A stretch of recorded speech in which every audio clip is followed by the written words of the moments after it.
Ipagpatuloy niyo daw yan. Yan po ang utos ni Digong dito sa mga nagpoprotesta.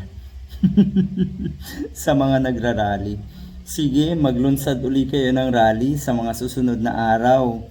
Parang exciting na makita na sa bawat rally nyo ay lalong nadidismaya, lalong pinapaasa nyo si Sara Duterte pero walang nangyayari.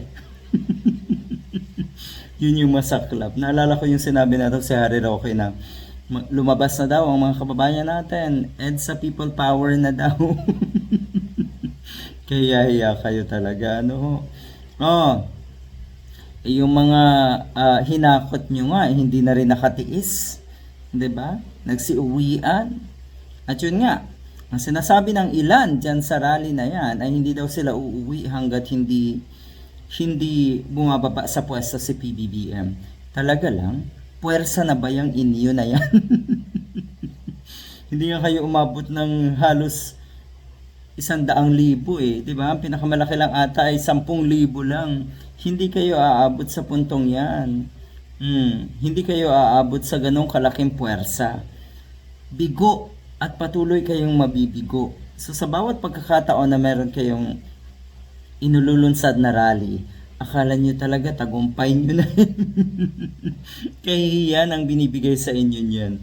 Itong si Kitty Duterte, meron siyang ibinahagi na mensahe nga na itong si Digong tungkol nga sa mga miyembro ng Iglesia ni Cristo at syempre sa mga DTS na nagpuprotesta. Ipagpatuloy nyo daw yan. O ayan, pagpatuloy nyo yan. Para kanino ba yan? Para kanino ba yung mga rally nyo na yan? Para kanino ba yung mga pagkukunwari nyo na yan?